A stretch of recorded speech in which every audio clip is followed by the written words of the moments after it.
Okay, thanks to you, Erin, and thanks for that super useful overview of the TPNW and the historic significance. I'm going to talk a little bit about Canada, some reiteration of points that have already been made, perhaps by Erin and Matt, and yeah, and hopefully have a bit more discussion about this. So Canada, let's bring it home to Canada, Canada and nuclear abolition, and I sort of subtitled this. And it's just a few slides. An opportunity for leadership.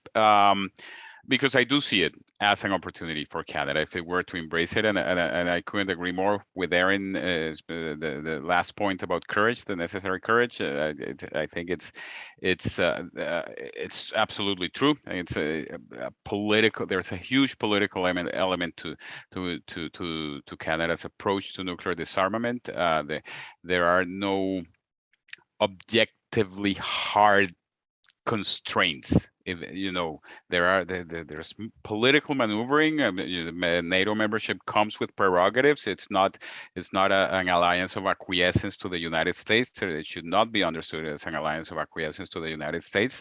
Each part of the prerogatives of membership include to steer the debate in one direction or another. Canada has been mandated to steer the debate away from nuclear weapons. Will as a matter of the democratic responsiveness, as a matter of specific parliamentary recommendations, etc.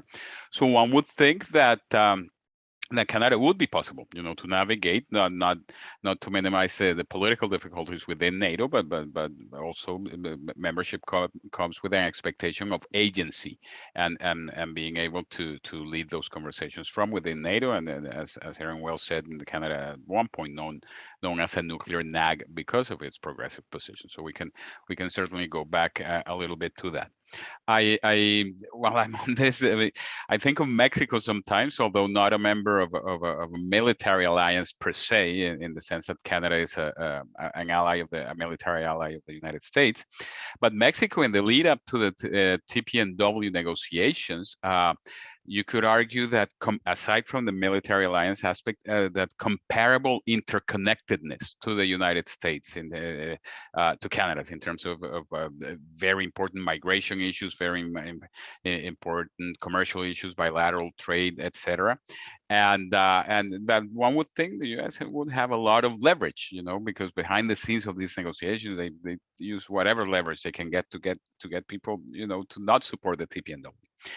And Mexico was a champion of and continues to be a very strong advocate of this treaty, despite that interconnectedness with the United States, and was able to find some political space to say, okay, we're going to compartmentalize our foreign policy priorities. Yes, let's talk migration, let's talk border crime, gun trade, what have you, bilateral and commercial relationships, but we're going strong on the TPNW. Because we see it in our national interest to go strong in the TPNW. So it's possible. And I think a lot of the fear of blowback can be overstated as well. And what type of friendship is that, the U.S. and Canada special relationship, they're gonna dump you at the first sort of major disagreement. So I do think there's a bit of overstatement. It's not to take it in a very cavalier way. I mean, U.S.-Canada relationships are quite important, but I think there's political space if it is sought. But we're not there yet. At least that's my impression. I had this. Erin mentioned it, but just to start on some good news before we get to difficulties with Canada. This is like a day old from the city of Ottawa. Very cool, very proud moment. Be it resolved that the city of Ottawa join with other Canadian cities who have signed the city's appeal, support the treaty on the prohibition of nuclear weapons, and call on our governments to sign and ratify it. So this is a very welcome development, not from none other than the capital, our nation's capital. So it's very cool. Lots of people who are not me worked on this and made it happen. And but this is how progress happens in small increments. We sort of coming at it from different angles. Canada's position, and there is no secret, even with our government interlocutors, that we don't see eye to eye on some of these positions. But and there's a bit, admittedly, of oversimplification here for in the interest of time. But generally, one which is shared with its military NATO allies, with nuclear armed states who are allies, etc., and generally that camp that is not on board with the serious progress, I would say, towards abolition, is the notion that it is somehow premature. And we've heard that word, like in quotes, premature, and then also explanations of this concept that is premature or rushed, or the time is just not right. And but it starts to defy credibility, really, this notion of premature, an effort in earnest to move really concertedly towards abolition, when it's really, more than 75 years after Hiroshima and Nagasaki. That's a fair waiting period, and more than a half a century after the entry into force of the Nuclear Non-Proliferation Treaty in 1970. So yeah, 52 years or so, and more than 3 decades after the end of the Cold War, when presumably, despite I think it's perpetual the rejection to nuclear weapons in the Cold War, presumably there were reasons why states would be more compelled to have them. That was over. So we've been at the height of the Cold War, at a low, now Cold War 2.0, and this argument starts to sound as a delay tactic, because when would it, and the obvious question it begs is, when would it not be or feel premature? Because we've been hearing this one for a lot of for a long time. It relates to the second sort of talking point, if you will, from Canada and some of its military allies, pointing repeatedly to international security conditions, that they're just not right, that they're just not ripe for making a concrete progress towards abolition. But also, it starts to sound like a delay tactic. First of all, it's not, and this is not to dismiss the reality that there are international security dynamics that need to be considered in the path to nuclear abolition. But this cannot be allowed to mean that we need ideal, perfect, near perfect international security conditions in order to make progress towards disarmament. This is not the right sequencing approach to this. I mean, in fact, the opposite is closer to being true. That in as much as nuclear weapons are eliminated, many tensions will be likewise alleviated in the process towards abolition. And the vast majority of the international community that is adhering to their non-proliferation obligations, for instance, under the NPT, they have never made ideal international security conditions to be a prerequisite for sticking to their end of the bargain of non-proliferation. It's a commitment they made, and so the other, nuclear weapon states cannot expect ideal international security conditions. And the P5, for one, this grouping of the 5 permanent members of the UN Security Council, who are also, there is not a direct causal relationship, but who are also the 5 states within the NPT that have nuclear weapons, by virtue of their membership in the Security Council, it's hard to conceive of many international conflicts in which they do not have a direct interest to begin with. So it's, I mean, that we have to understand that the path towards abolition has to be initiated, implemented, and concluded under international security conditions that are going to be predictably less than perfect, and that's the only way it's going to happen, because otherwise it's just going to be delayed in perpetuity. NATO membership, central to Canada's position, and this presents a bit of a duality, whereby on the one hand, say at international conferences, we present ourselves, or the Canadian government presents itself as a responsible international actor who has forgone nuclear weapons, who has chosen not to be a nuclear weapon state, who is a non-nuclear weapon state officially under the NPT. But at the same time, we are party to NATO, which has an overt policy of nuclear deterrence, which we participate in NATO's nuclear weapons planning group, and we endorse that policy of nuclear retention as a supreme guarantee of the alliance, by their words. So there's a duality there, in terms of supporting the goal of abolition, but also participating in an alliance that has made it very explicit that as long as nuclear weapons exist, they will have them. They will continue to have them. So there's a duality there, and I think inherent in Canada's position. It has put its eggs on what it refers to, and sort of the nuclear weapon states refer to as a pragmatic step-by-step approach to nuclear abolition. And this is a recurring this should almost be in quotes, this step by step, because it's a recurring talking point from Canada, and they do add the word pragmatic. But it is hard, without too much cynicism, it's hard to see the pragmatism in a process that has for decades failed to get us any closer to nuclear abolition. There is no reasonable observer today who would say we're on the path. It's a matter of time. We're on the path to nuclear. We're nowhere near that. Nowhere near modernizing the latest the Trump administration nuclear posture review sort of widened the scope of circumstances under which the use of nuclear weapons would be considered.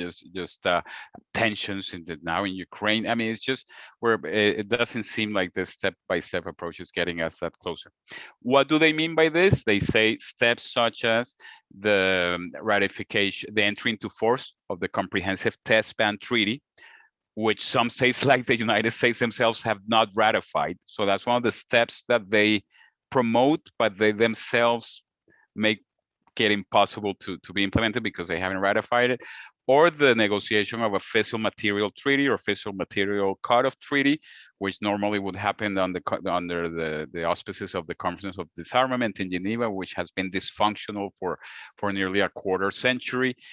So perhaps universalization of the NPT, which is a very tough nut to crack right now, because with India, Pakistan, Israel, and North Korea, there's no realistic prospect of the international community accepting them as nuclear weapon states, or of them abandoning their arsenals in the near term. So this step-by-step approach, the sort of the skepticism that some of us have is not based, I would say, on bad faith, but on historical evidence. On looking back, we know where we are today, and we know that this has been the recurring talking, sort of the approach that has been the formulation, the preferred approach.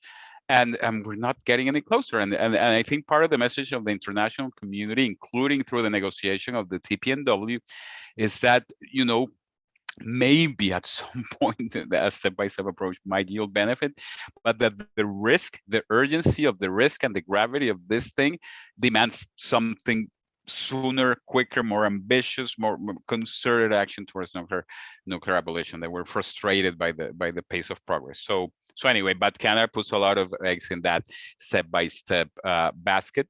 To its credit, on the fissile material file, Canada has done some groundwork, some preparatory work, that in the event that stars align, because there's many procedural and institutional questions that are obstacles, Canada has done some legwork on fissile materials treaty. But again, this is a piecemeal, from our perspective, a very piecemeal approach that does not respond to the gravity of the threat and the urgency of finding effective solutions. And Canada's position, there's little change on party lines, and from Project Ploughshares, we never look at this file as a partisan issue, but objectively, the change is very little. There may have been, for instance, from the change in the, say, Harper conservatives to when current Prime Minister Trudeau came to power, there may have been changes, perhaps domestically, which I will not comment on, but on the basic Canadian position vis-a-vis nuclear disarmament, it's pretty much the same, and very close alliance with NATO, alignment with NATO positions, perhaps an emphasis on the risk of non-proliferation over the need to make progress on disarmament. Some very similar themes, and so it goes across party lines, and it's sort of a file that hasn't moved significantly in terms of official foreign policy positions. But Canada could lead. That's their position, but it's all political. It's not all political, but a lot of it is political, and Canada could lead. And so the flip side of NATO, which is a constraint, is something I alluded to a few minutes ago, is that we're in. If you want to look at it that way, this is a key grouping recognized to perhaps hold sway on some of these negotiations, especially the nuclear dependent states. I mean, where the nuclear armed states stand is very clear, but the nuclear dependent states are right there in the middle in a critical group.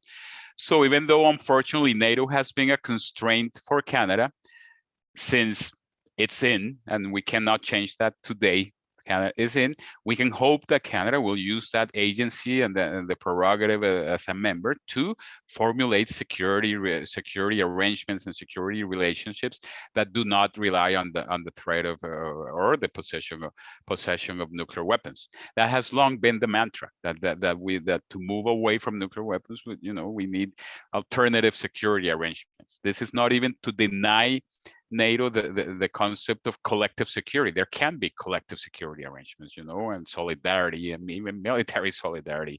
At that is the question of removing the nuclear weapons from this equation. And Canada is party to that conversation as a member of NATO. We have an active nuclear energy industry in terms of Saskatchewan uranium, and we export uranium. There are some problematic things, I mean, with regard to this. This is a bit of a tangent, but Canada has entered nuclear cooperation agreements with a country like India, which, as if you were paying attention, you will know that is not a party to the NPT. And the mantra has long been that part of the that nuclear cooperation is a benefit of membership. That you should provide incentives as well as disincentives to those who are not members. And the irony of it all is that the supply of nuclear material is handled, to a great extent by something called the Nuclear Suppliers Group, of which Canada is a member. And the Nuclear Suppliers Group was created, I think, in 1974 or something, as a response to nuclear as outraged and reacting in alarm to India's nuclear weapons capability and first nuclear weapons test. So it was like because of India that was created. And you fast forward to recent years, and the same countries that reacted to India with the creation of the Nuclear Suppliers Group advocate for exemptions to India on commercial grounds to be able to sell them uranium, despite not being a party to the NPT. Anyway, that may have been confusing, but there's something not exactly kosher about Canada selling weapons, uranium to India. Canada is a member of the G7, of the G20, of the Conference on Disarmament, which does not have universal membership. I think it's like 65 members, and it's crucial to these conversations, however dysfunctional it may be. But just to say that Canada has a seat in many tables, key tables. There is also a historical precedent for Canada, specifically on nuclear disarmament, nuclear NAG. Pierre Trudeau, the father of the current prime minister, speaking at the special session on disarmament in 1978, of suffocating the nuclear weapons threat, and at some point opting not to have nuclear weapons on our territory, and then also on the humanitarian dimension, even though there's 1,000 differences with the landmines process and the Ottawa process, there's clear alignment and familiarity with humanitarian concerns, humanitarian considerations, driving policy change, driving disarmament and arms control efforts. So taken together, one would think Canada would be, under normal circumstances, a leader in this file. And there's public support. Erin had it right, and it was in 2021, so very recent poll commissioned, and I think it was 74% specifically supporting. So nearly 3 out of 4 Canadians supporting Canada to join the treaty on the prohibition of nuclear weapons. And I think one of the questions was even more specific, like joining despite U.S. opposition or despite the fallout from the U.S. And still have nearly 3 out of 4 Canadians supportive of that position. So this, again, there's many other factors involved, but one of them, I think, is and should be democratic responsiveness. I mean, there's no doubt where public opinion stands in terms of this file and Canada's role therein. We would like to see more parliamentary engagement on this file, given the importance that it has. We have seen recently, it's self-serving, but Kelsey and I, we have seen, for example, they took an interest in the arms exports file. It was a good thing because there were witnesses and experts, etc. There hasn't been as much on the nuclear nuclear file, and specifically on Canada's position with vis-a-vis the treaty on the prohibition of nuclear weapons. And but there are some precedents, and I'll say in a minute, there's individual parliamentarians who have been very active. But in terms of parliamentary discussions, as recently as 2018, the House Standing Committee on National Defense recommended that Canada take a leadership role within NATO in beginning the work necessary for achieving the NATO goal, because it's a NATO goal, of creating the conditions for a world free of nuclear weapons. So a bit wordy, but I think the intent is clear. Okay, you're in NATO. Start this conversation. It's a stated goal. It's not I can't say this is not this enough. This enough. It's not a civil society goal. It's a stated goal of the international community, of NATO, of Canada, of the United Nations. So it's not at all unreasonable to start working towards it. And now the Standing Committee on National Defense, I think in very clear terms, that recommended that the government do just that. But we'll see. We'll see. I mean, the record is less than stellar, I would say, thus far.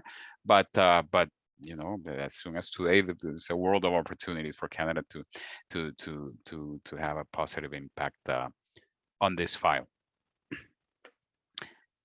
Specific opportunities for action coming up just in the next few months, and each of this is an opportunity, really. I mean, for concrete changes, for optics, for political signals, because Canada has long said that nuclear abolition is a priority. It's a foreign policy priority. And I was in recent meetings with government officials. I was went into this whole esoteric line or semantic line. What is a priority? Like, what does a priority look like? Because it doesn't seem like a priority. You say it's a priority, but we know, for example, a feminist international foreign policy is a priority, and it has seemed like a priority. How you hear references from the Minister of Foreign Affairs, from the Prime Minister, to from ambassadors at various conferences, delegations. This thing about supporting a rules-based international order has been a priority, and you hear references repeatedly in various fronts. The pursuit of a seat in the Security Council was a foreign policy priority for Canada, a short-lived one. We didn't get it. It seemed like a priority. You'd go places and people would be talking about it. But they say nuclear disarmament is a priority, and I'm like, really? It doesn't seem like. I mean, I don't think the Prime Minister has uttered the words nuclear disarmament in decades, perhaps. You'd be hard pressed to find a direct reference at the minister level to nuclear disarmament. So priority should mean something, and it seems like we're not quite there. But every day into the future is a new opportunity. So with this, we can sort of adjust our national position at various opportunities, and this is not an exhaustive list. So in June there are 3 opportunities. So in the same week there are 2: the Humanitarian Impact Conference, the Conference on the Humanitarian Impact of Nuclear Weapons, and the meeting of states parties.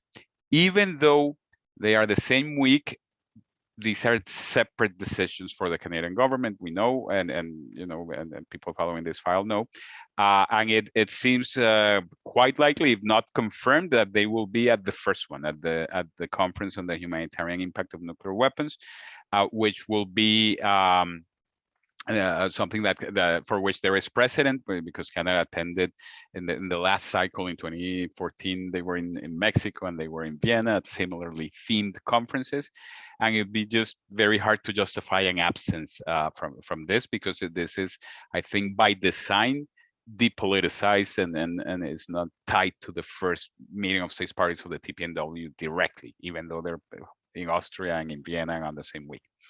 The first meeting of states parties, unless I missed something in the last day or 2, there are no signs that Canada will attend, and it's a shame. Civil society has been calling on many fronts for Canada to attend, in editorials, in person-to-person meeting and engagement with parliamentarians, in letters written to the government. I mean, many fronts. Since we are not a state party to the TPNW, why not attend as an observer? And there's that option. We know there is that option to attend as an observer. We know that Norway and Germany will be there as observers. They're NATO members, so that question of incompatibility is sort of put to rest a little bit. Germany goes a step further because Germany also has nuclear weapons in its territory, as Matt told us. So it's, and they're finding the political space to be there.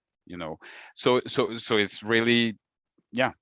Back to your question, Matthew Lingard, on the pushback from the US, etc. Well, we'll see what happens to Norway. We will see what happens to Germany. Not much, if you ask me. Not much, really. At the end of the day, I don't think they're not going to be shunned or anything. I don't think. So the political space has been created.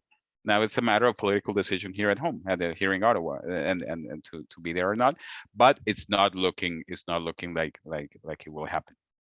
Separately, we understand there are some parliamentarians across party lines that intend to be there, even if the government does not send an official delegation. I think that's welcome, and I'm pretty sure they'll be tweeting about it and lamenting that there is no official delegation. So there will be some presence, and in addition, there's some civil society presence that will be there as well, sort of liaising with whatever Canadian officials are there, or parliamentarians, and with civil society colleagues. So these are key opportunities.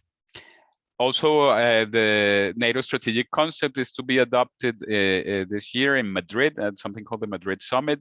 Summit is usually reviewed around once a decade, the strategic concept, and among other things, it sets the role for nuclear weapons, and the standing understanding is that they constitute the supreme guarantee of security for the alliance.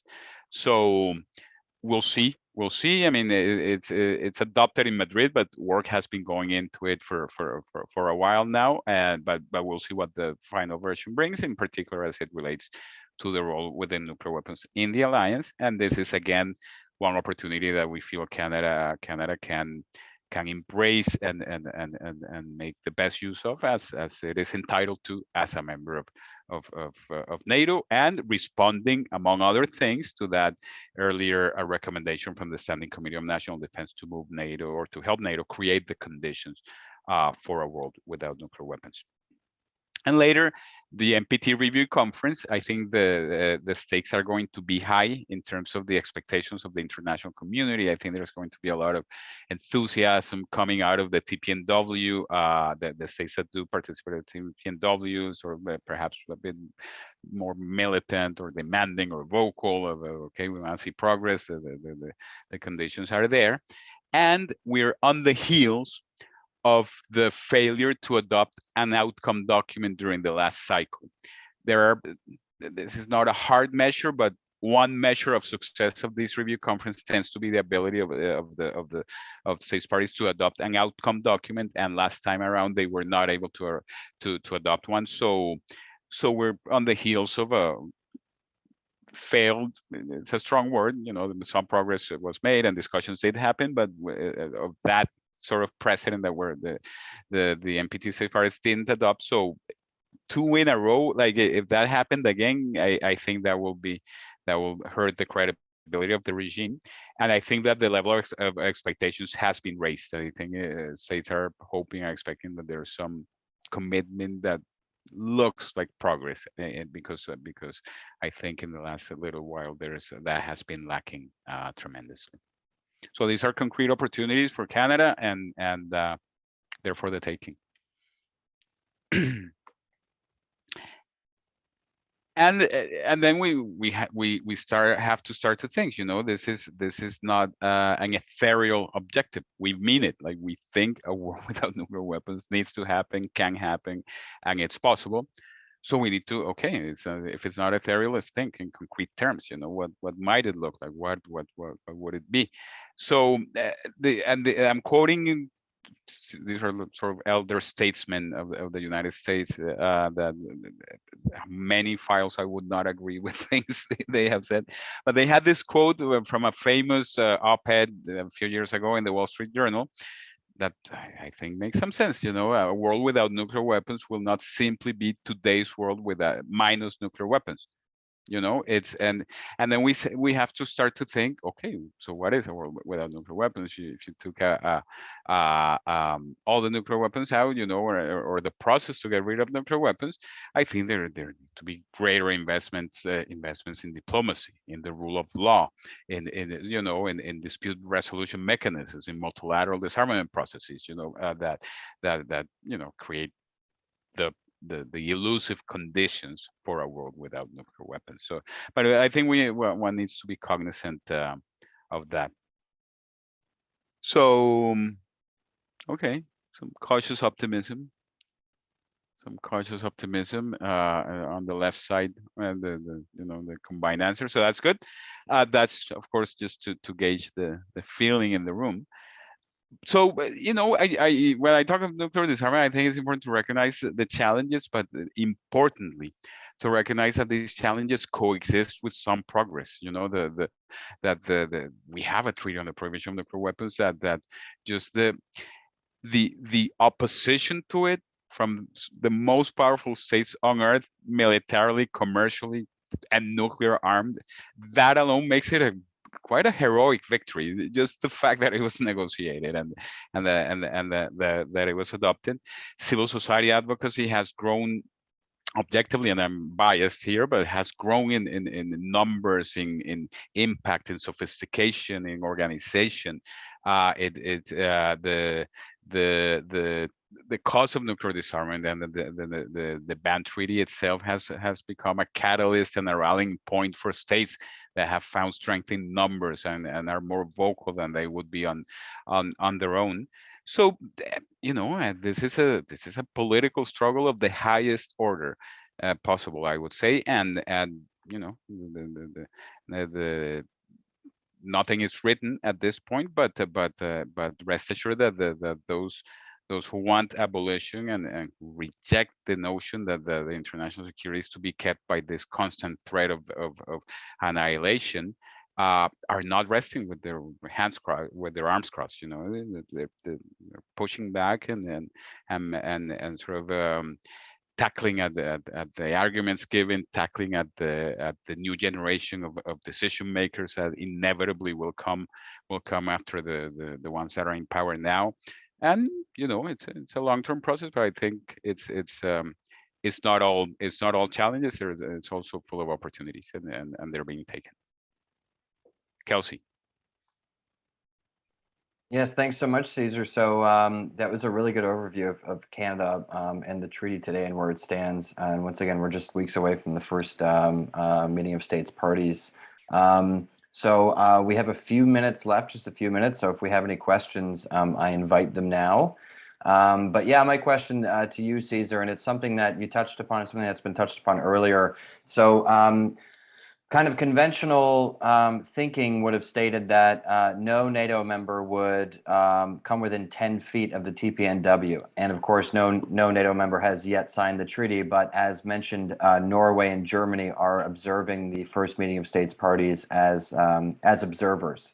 I remember when I heard this news, and nukes are not my main portfolio or research area, certainly, but I was surprised, right? It was we're basically taught to think that you know, no NATO member would go close to this treaty. So do you think? And of course, they've obviously not signed it, but is Norway and Germany at least willing to observe the first meeting of states parties? Is there possible inroads for some action from the Canadian government? Right? Might that influence the Canadian government? Could we see the government of Canada send officials to simply observe, or you know, is this a flash in the pan? Maybe, you know, next year they're just going to go check it out. Next year there's not going to be any action. What do you think? Right. No, that's a great question. In both the cases of Norway and Germany, and also Erin referenced Matt, I believe Belgium, perhaps another country, parliamentary debates have been crucial. Parliamentary debates have been very important in creating the political space for these countries to be able to be there, which is an interesting reality, and it's perhaps stating the obvious, but it's you know, what's Norway's position? Well, who's in power? What's the balance of power there? Do they have a majority? Do they have a minority? Do they need to accommodate? How many parliamentarians take this seriously enough that they're making it a sort of a bargaining issue for political accommodation internally? Because there's been some of that in those European countries. So there's no static Canadian position. You have to realize that. I've been to events where countries, including diplomats, including from nuclear armed states, say categorically, my country will never join the TPNW. And I'm like, you don't know that. Like, just by what are you, like Michael J. Fox in Back to the Future? Like, you don't know that. You can't know that because there will be other leaders and there will time passes, priorities change. You cannot, by definition, categorically say sort of remove that possibility. We just don't know. We hope that positions will soften. We hope that positions will change. We know that new leaders will sooner or later be making those decisions, and we know that public opinion is increasingly informed about the nuclear threats, and we know that it's a long-term struggle. So you can't know. In terms of opening a space for Canada in particular, Kelsey, I mean, to attend, I think there's something to be said about optics. I mean, even if they go begrudgingly and not ready to endorse anything, which I don't think Norway and Germany will be endorsing anything unless it's a very innocuous thing. Just being there does signal. You've talked all along about supporting nuclear disarmament. This is a good faith effort. Even if you disagree, this is a good faith effort. They may not be military allies, but these are friends of Canada. This is Mexico, Ireland, Austria, New Zealand. This is when we boycotted the negotiations. That was, among other things, a diplomatic faux pas. I mean, this is like, come. There's no predetermined outcome. You don't have to sign it if you don't like it. We're saying, come on, come to the table in good faith. We're trying to work something around the abolition of nuclear weapons.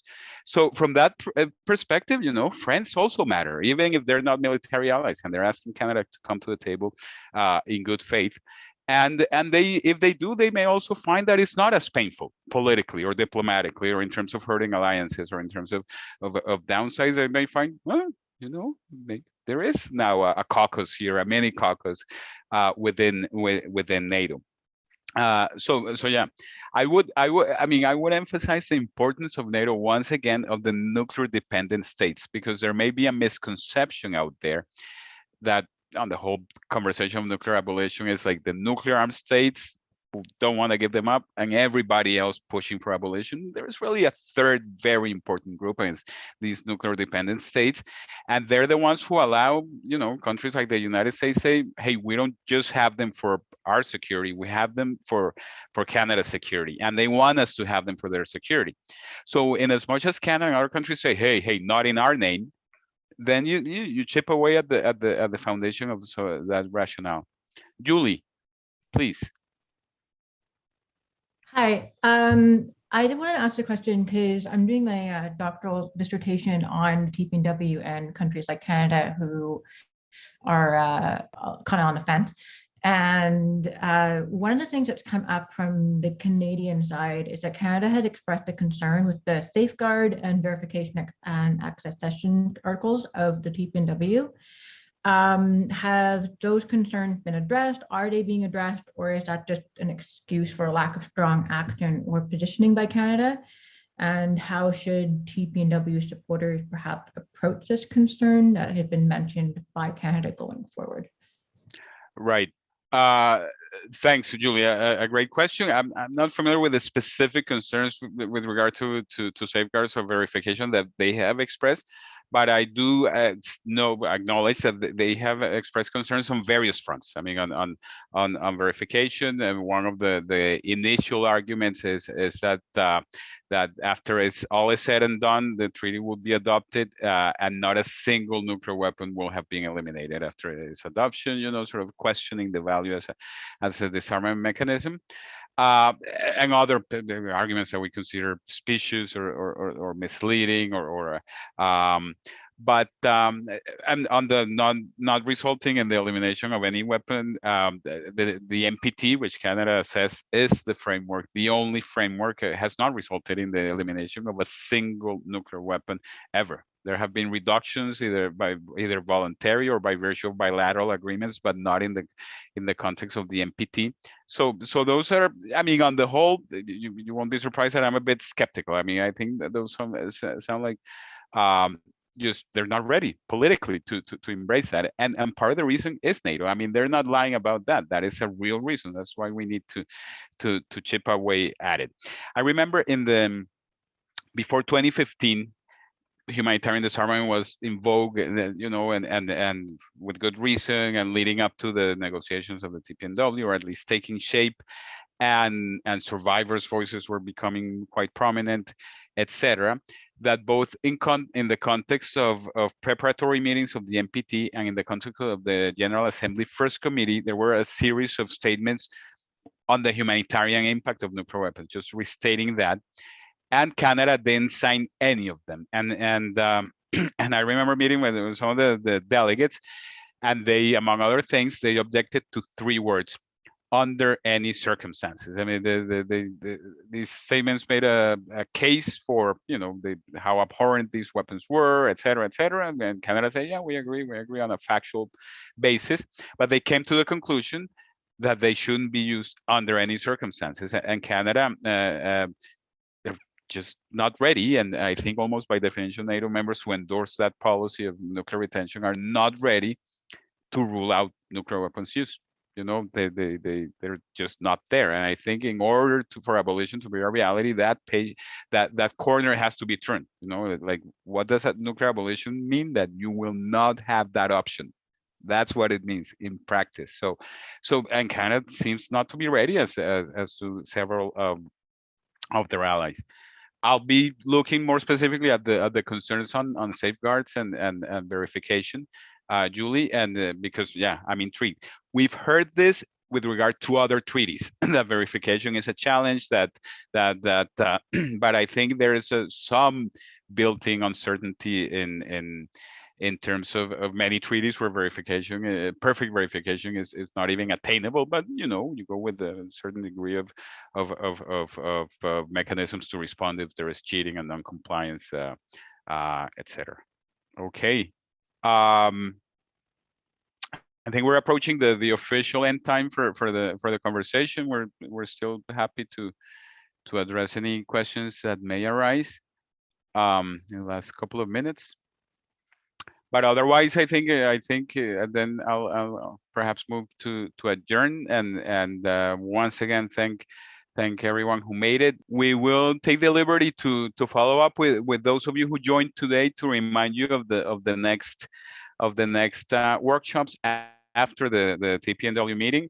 And if you have friends or colleagues or family who wish to join, they're also welcome. It's not a prerequisite to have joined today in order to join the other workshops. But if you can join, and there's continuity, I think that would be very interesting.